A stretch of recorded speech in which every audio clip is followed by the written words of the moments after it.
E aí, galera do 1111, tudo bem? Pois é, estamos de volta trazendo mais um tema muito interessante. Você gosta do Egito? Você sabe que o Egito tem muitos mistérios. Ele é cercado de mistérios e respostas que ninguém encontra.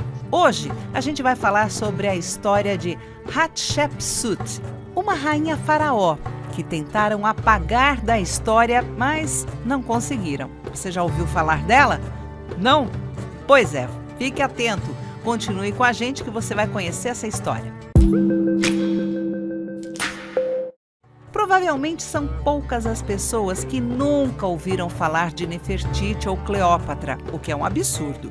Mas são muito poucas as que conhecem o nome de Hatshepsut, uma rainha faraó, construtora, comandante, organizadora de uma grande expedição a um país distante.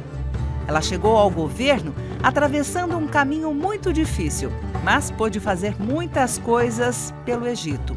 A história dessa rainha foi estudada por um grupo muito especial e essa é uma das 4 mulheres que conseguiram ascender ao antigo trono egípcio essencialmente masculino. Por que um faraó é um homem? Pois é, essa é uma boa pergunta, mas provavelmente seja melhor começar por quem eram os faraós. Você sabe? Então responda aqui embaixo. Se você não sabe, continue ligado. Essas pessoas não apenas cumpriram a função de chefes de Estado naquela época, como se tornaram representantes dos deuses Horus, Osíris e Amon no mundo dos humanos. Esses deuses eram homens e os egípcios acreditavam firmemente que um faraó, o mediador entre os 2 mundos, só podia ser homem. A ideia de uma mulher faraó era inclusive considerada antinatural. Mas em 1508 a.C., Hatshepsut nasceu. Ela era filha do faraó Tutmoses e da rainha Ahmose, sua primeira e principal esposa. Enquanto seu pai ainda estava vivo, a jovem tornou-se a alta sacerdotisa do deus Amon e recebeu o título de sua mãe. Quando Tutmisis morreu, Hatshepsut era a principal e mais legítima pretendente ao trono, mas não pôde ascender. O faraó tinha que ser um homem. Ponto final. O trono foi ocupado por seu meio-irmão Tutmoses II e Hatshepsut se tornou sua esposa. Isso mesmo, ela se casou com o meio-irmão Tutmoses II. Isso era muito comum na época. Atualmente, é impossível descobrir as razões exatas dessa ação, mas é provável que, assim, a jovem tenha preparado o terreno para ocupar o poder no futuro. Ou talvez tenha sido simplesmente forçada, o que também era comum. O novo faraó acabou por ser um governante fraco e cruel, e o Egito suspirou de alívio quando 4 anos depois ele morreu. E novamente surgiu a questão: quem governará o Estado agora? Quem será o faraó do Egito? É aqui que o mais interessante começa. A inteligente e calculista Hatshepsut estava determinada a não perder o que era seu por direito. Para isso, fez uma série de ações bem pensadas e precisas.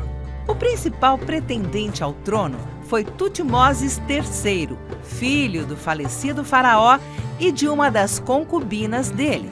No entanto, era uma criança de apenas 12 anos de idade na época, o que Hatshepsut aproveitou. Ela se designou regente e enviou o pequeno faraó para o mais longe possível do palácio. Foi apenas o primeiro passo, e a jovem rainha não pensou em se contentar com a regência de Tutmoses III até a maioridade dele.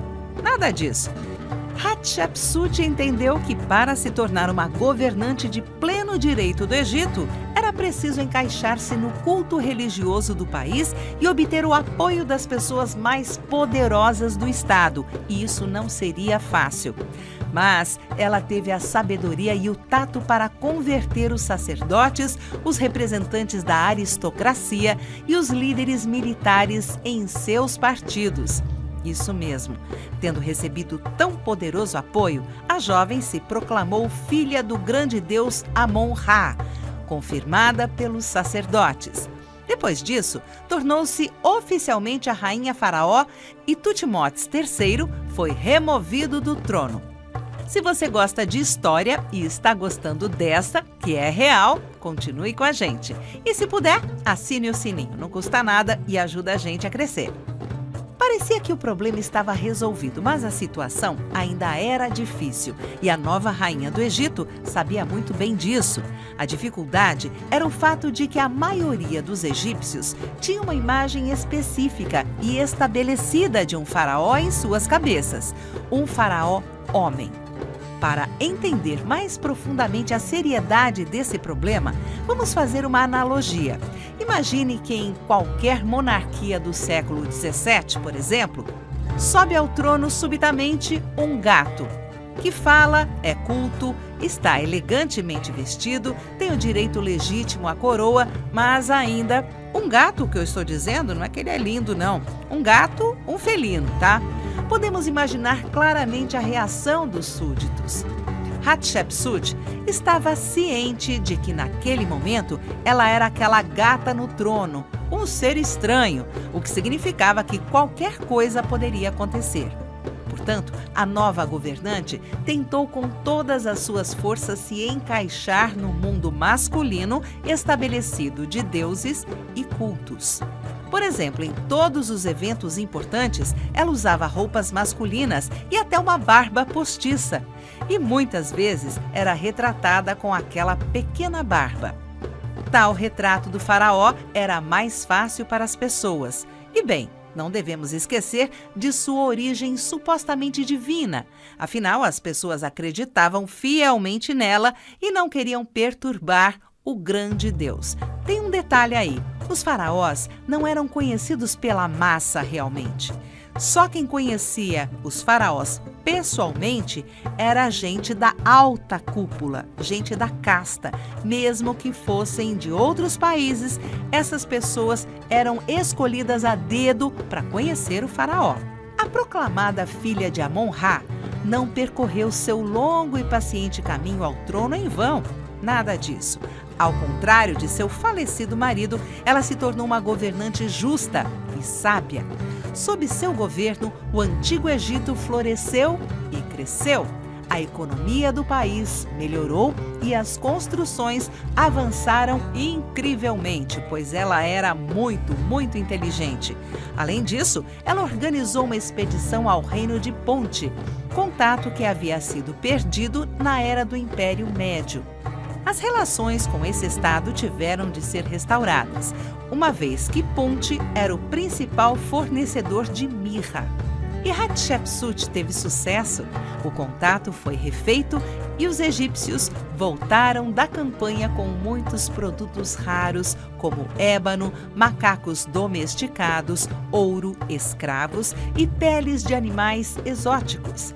Hatshepsut também se mostrou uma boa estrategista militar. Liderou pessoalmente uma das expedições à Núbia, controlou a península do Sinai, a costa fenícia, o sul da Síria e a Palestina. Ela não era fraca, não.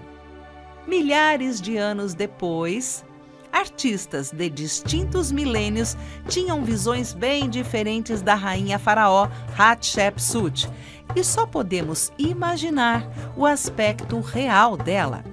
Hatshepsut governou por pouco mais de 2 décadas e morreu no 22º ano de seu reinado. Então, Tutmosis III subiu ao trono. Há uma hipótese de que ele estava muito irritado e ofendido com sua madrasta, porque fez um grande esforço para apagar a imagem dela da história. O nome da rainha foi excluído da lista dos faraós do Egito, cortado dos templos e substituídos pelos nomes de seus antecessores do sexo masculino, e seus retratos de todos os lugares foram destruídos. Provavelmente Hatshepsut esperava por algo assim e conseguiu deixar muitas menções sobre si mesma nos mais diversos lugares, já que simplesmente não podiam destruir tudo, não é mesmo? Por causa disso, no século XIX, o famoso egiptólogo Jean-François Champollion conseguiu devolver o nome de Hatshepsut à história mundial. Esse foi o destino de uma das mulheres mais notáveis da história da humanidade. Muito provavelmente, a própria Hatshepsut ficaria feliz em saber que depois de vários milênios, ainda sabemos o nome dela e a admiramos como uma pessoa forte, sábia, justa, enérgica, ativa, inteligente e com força de vontade. Você já tinha ouvido falar da rainha Hatshepsut? Conte aqui embaixo. Para você, qual foi a mulher mais incrível e forte que você sabe e que você conhece? Estou falando de mulheres incríveis da história, mas não vale a mãe não, hein?